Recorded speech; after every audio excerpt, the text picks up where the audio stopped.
Hello, I'm Paul Beckwith. Recently, several people have asked me to explain what's going on in the stratosphere, in the upper atmosphere, because the polar vortex, it spins up there. Um, Sometimes it reverses direction. The process is usually involves kind of a bifurcation or a splitting of the polar vortex, with one side going clockwise, the other side going counterclockwise, and then the backwards portion can actually then start to dominate. And it's usually caused by what's called a sudden stratospheric warming, a very, very rapid warming of the upper atmosphere. So I'll talk about this phenomena, and NASA has an excellent blog explaining it. So I'll put all the links in the description, and without further ado, I'll get right into it. Okay, so this is the key article that multiple people sent me links to. So it's from just a week or so ago. So the polar vortex is spinning backwards above the Arctic after a major reversal event. So in early March, I think about March 4th or so, there was a sudden atmospheric warming, or a sudden stratospheric warming, which went up, and it basically caused the Arctic polar vortex to reverse its trajectory. So the swirling ring of cold air is basically been spinning in the wrong direction, and that's actually led to various repercussions, including a record-breaking spike of ozone over the North Pole. And this whole thing, of course, impacts global weather patterns, because it impacts the jet streams. So this is the polar jet stream shown here, so this can be influenced by this polar vortex. Okay, so the polar vortex circling the Arctic is basically swirling in the wrong direction after a surprise warming in the upper atmosphere triggered a major reversal event in early March. It was one of the most extreme atmospheric U-turns in direction of the polar vortex seen in recent memory. Okay, so if the polar vortex happens earlier on in the winter, say in January, then it can actually, it can change the winter conditions. So in the past, it's triggered extremely cold weather and storms across large parts of the U.S. Now, we had record temperatures this winter over the U.S., but we did have it colder than normal in January, and I'll show you some images of how cold it got. So the present change, in March of the vortex's direction, of course, it won't cause a similar big freeze. I mean, we're basically, winter's ending, we're into spring, soon to be summer. We're already getting very, very warm temperatures in some places. But there has been a record-breaking ozone spike that was created, so if you like, a reverse ozone hole.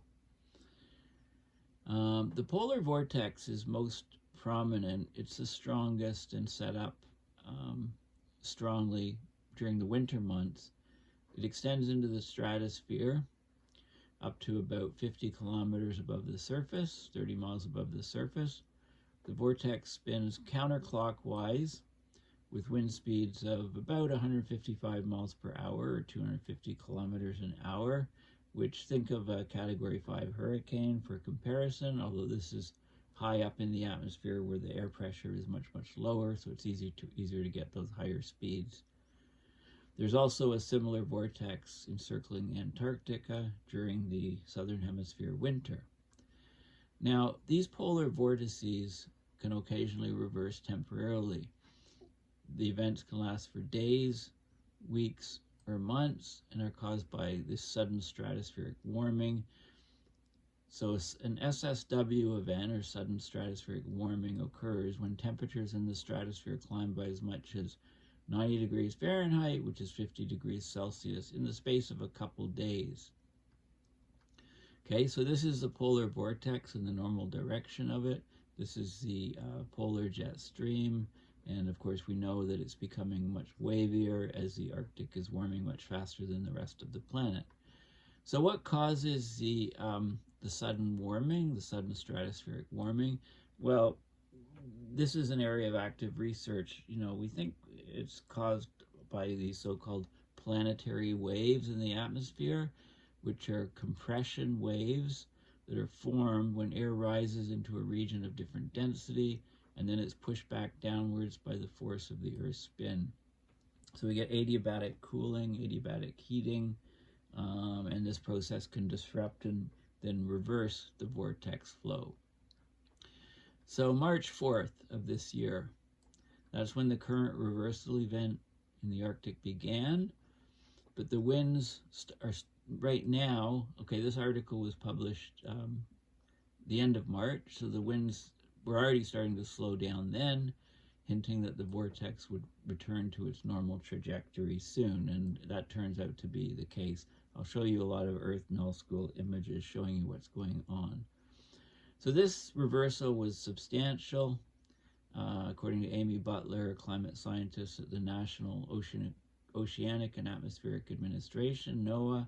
So she's the author of this new Polar Vortex blog. It just started this winter, so it's perfect winter to start the blog because there was a lot going on. The speed of the reversed winds put the event in the top 6 on record. Okay, so disruptions to the polar vortex can really impact the weather, in the northern hemisphere. This is a US-centric article.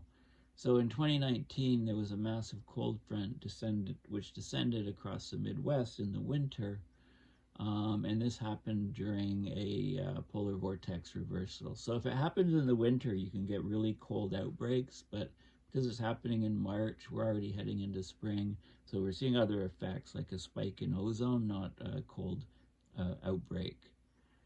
So the extreme weather events actually occur when the polar vortex then deforms the jet stream, which is an air current that surrounds the polar vortex and is generally at lower altitudes, right?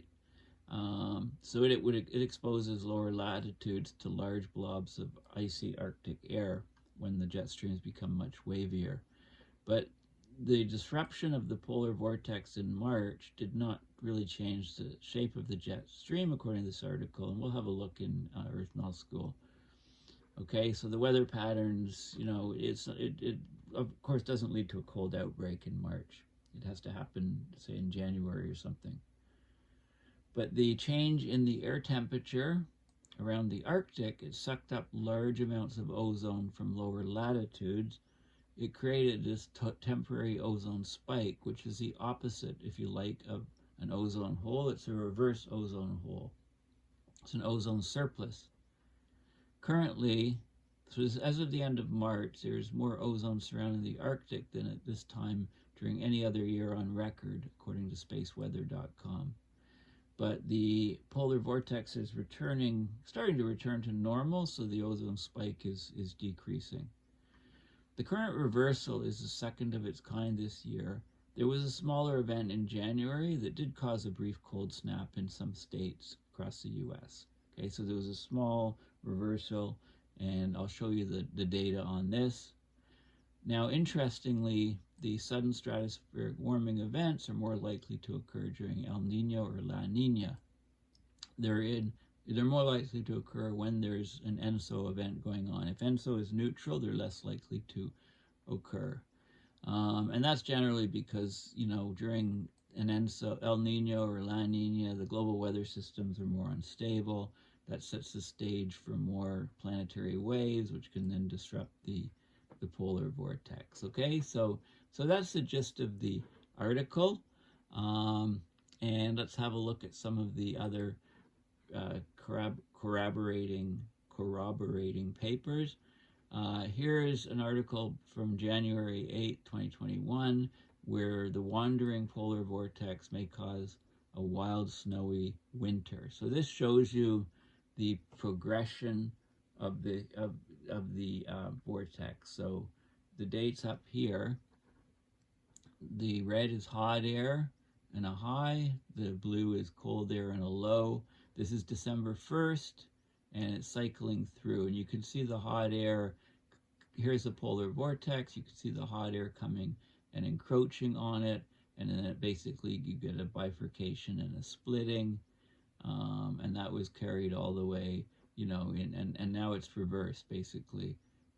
So this shows you data from December 1st to basically almost the end of January back in 2020, and you can see the high is coming here, and over a low pressure area, air goes in, deflects to the right, it goes counterclockwise, and it's reversed around the high. So the polar vortex reverses direction when you get a really large warming in this region. So it shows it nice and clearly.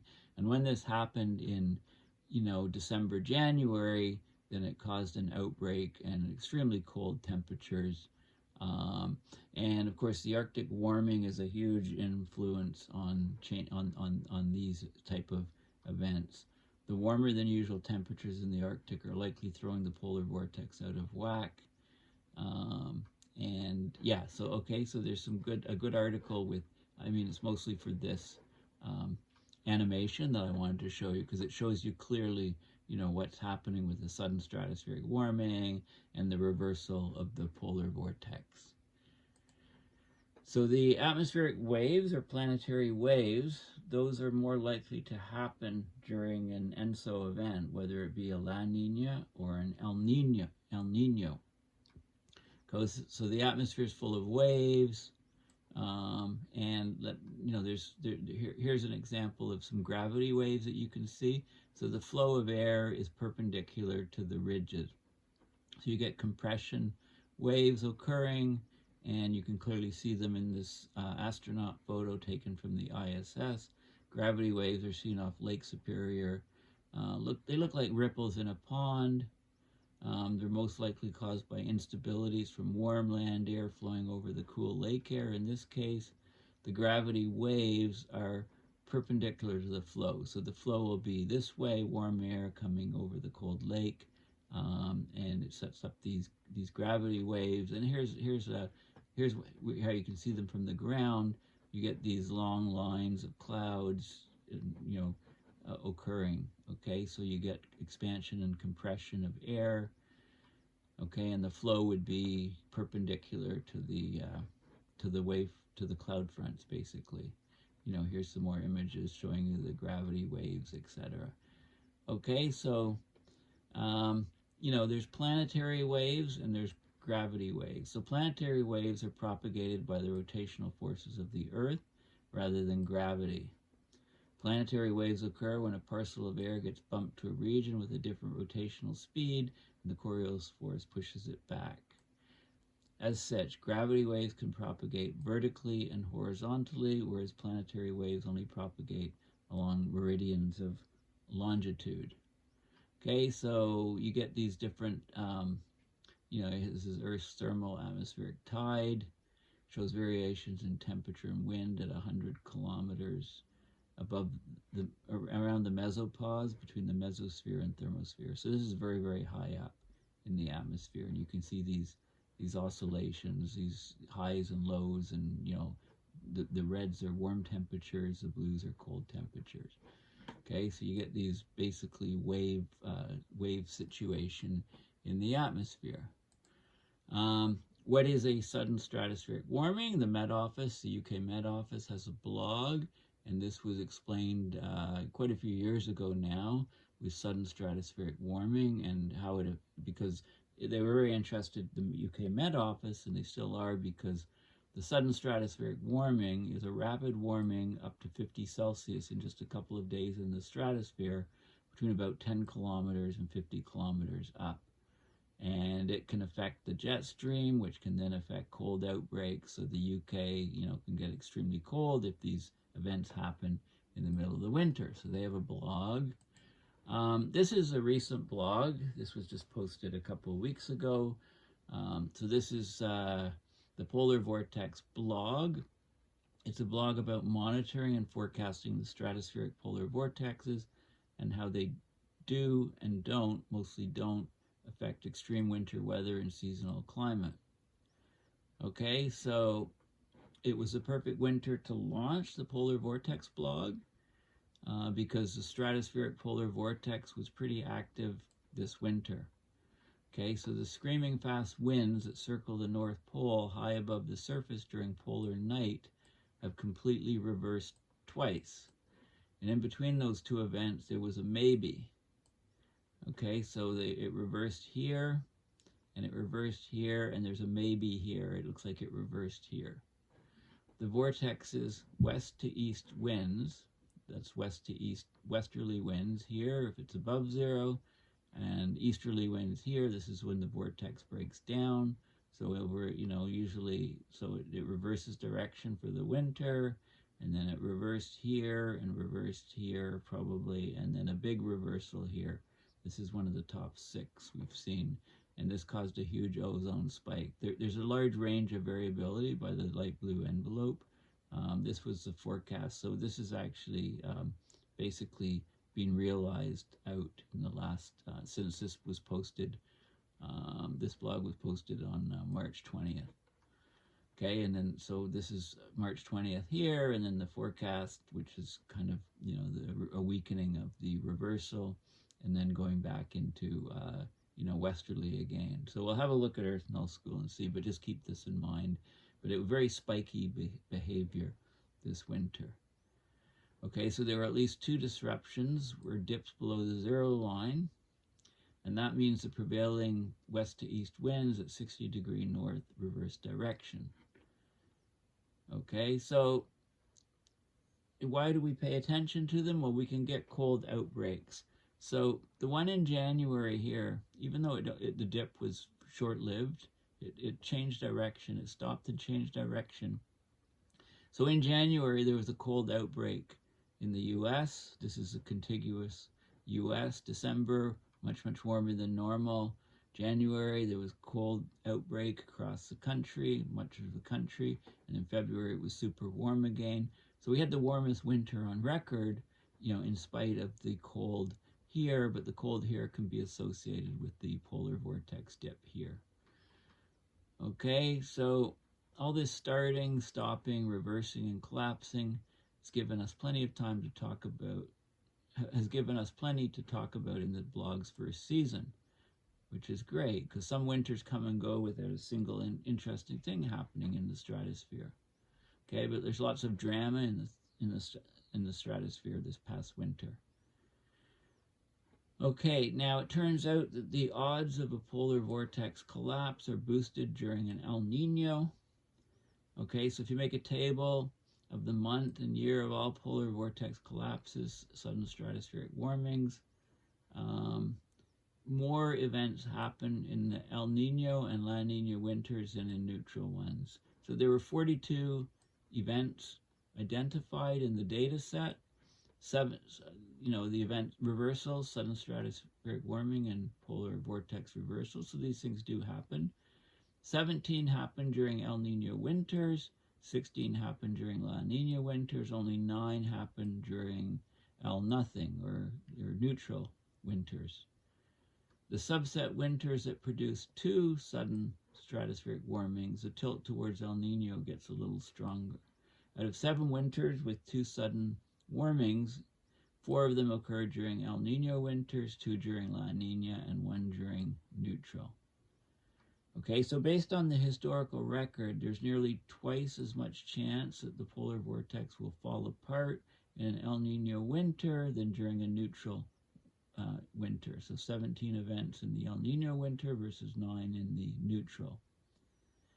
Given that we knew as far back as April of last year that this winter was likely to feature an El Nino, we knew that we had much better chances of stratospheric shenanigans this winter than an ENSO-neutral winter. Okay, but not all El Ninos. This doesn't happen in all El Ninos, so basically the blog got lucky. Okay, now why are the El Nino, La Niña, and the polar vortex connected? Okay, because of course El Nino and La Niña affect the sea surface temperatures and the convection thunderstorm activity in the tropical Pacific Ocean. So is this some sort of spooky action at a distance magic? And basically and so influences the climate all over the world because it generates these planetary scale wave trains that shift the jet stream and associated weather patterns. So during El Nino winters, these wave trains may occur more often in an ideal location to strengthen into the stratosphere, so you get your sudden stratospheric warming, and then you get your disruption of the polar jet stream. The key feature is a deep low pressure over the Aleutian Islands in the North Pacific.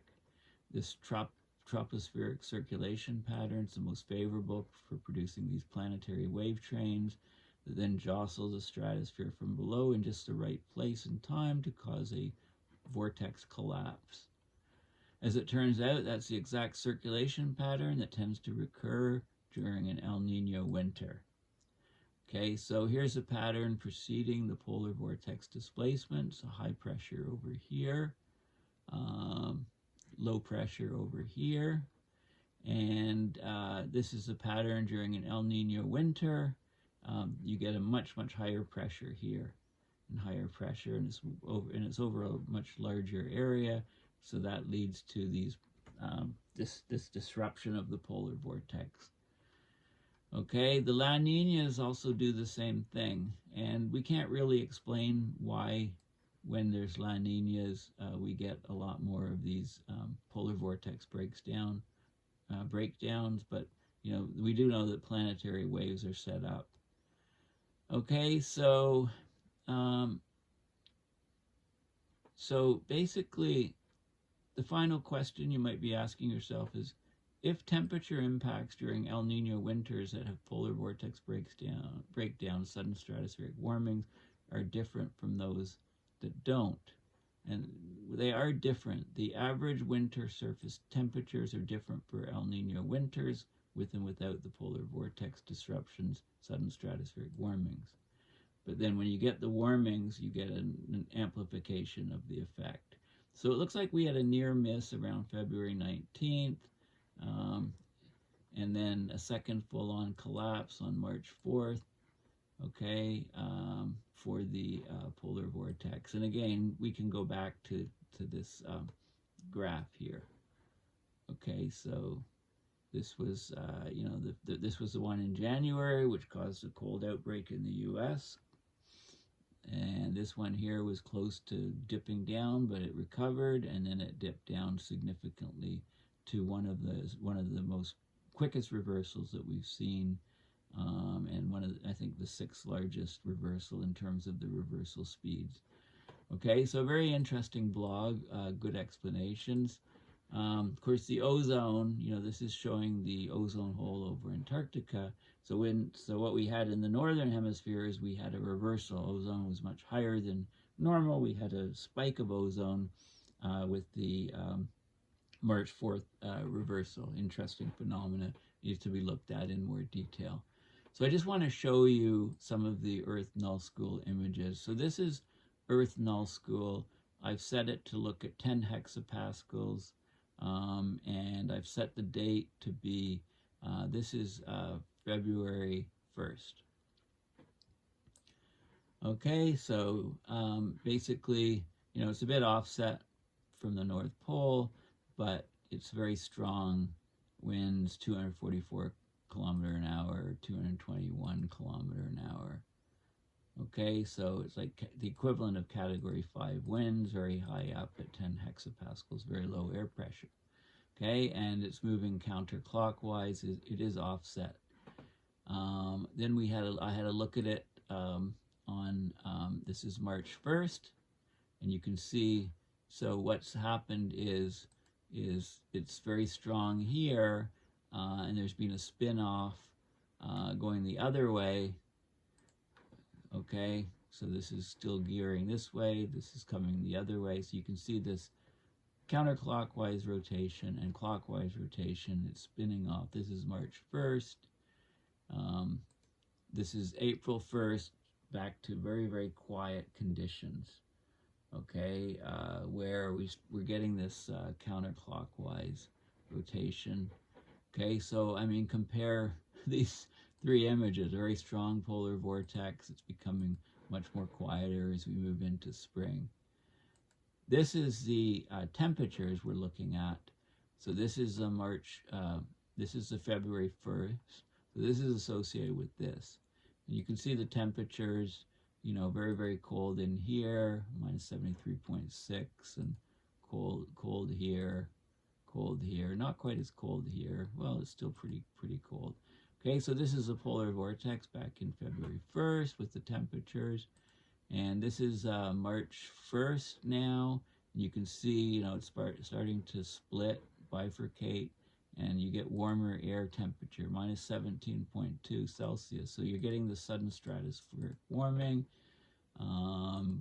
This is March 3rd. By March 3rd, you're getting an even a shift. What you're seeing is this is getting smaller, this is getting larger.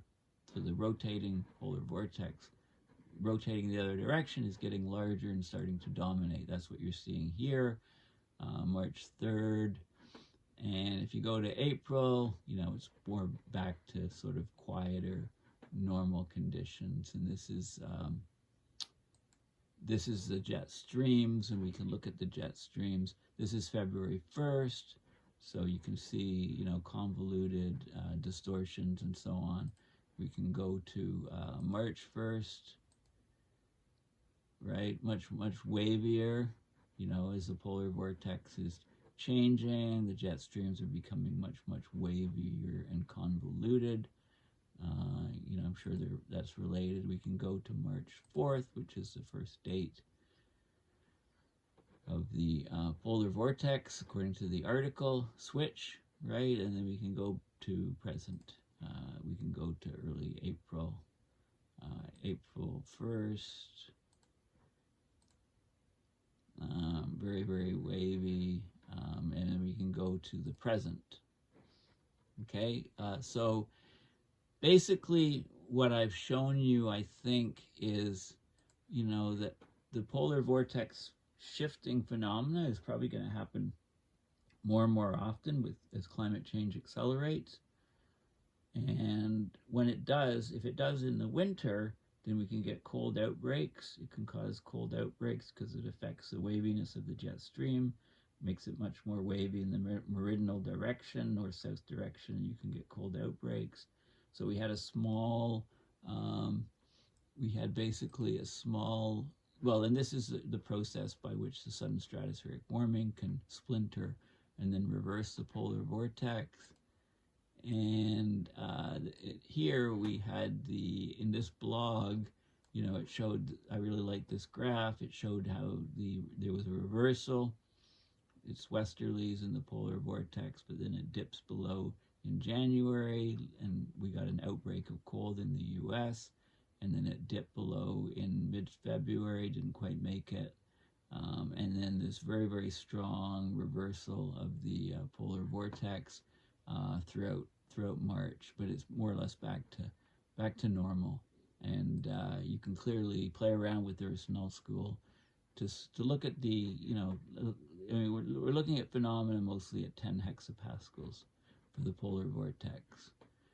So this is, again, February 1st, March 1st, it split. So it's basically a competition. This is still winning. And then back to quietness, you know, April 1st. Okay, well, thank you for listening. So this is a phenomena that is well worth looking at, and it's an excellent blog from NOAA people to explain what is going on. This is a new blog that's just started this winter because they anticipated these sort of fireworks with in the upper stratosphere because of the strong El Nino that we've experienced. So thank you for listening. Please consider going to paulbeckwith.net and donating at PayPal to support my research and videos. Okay, bye for now.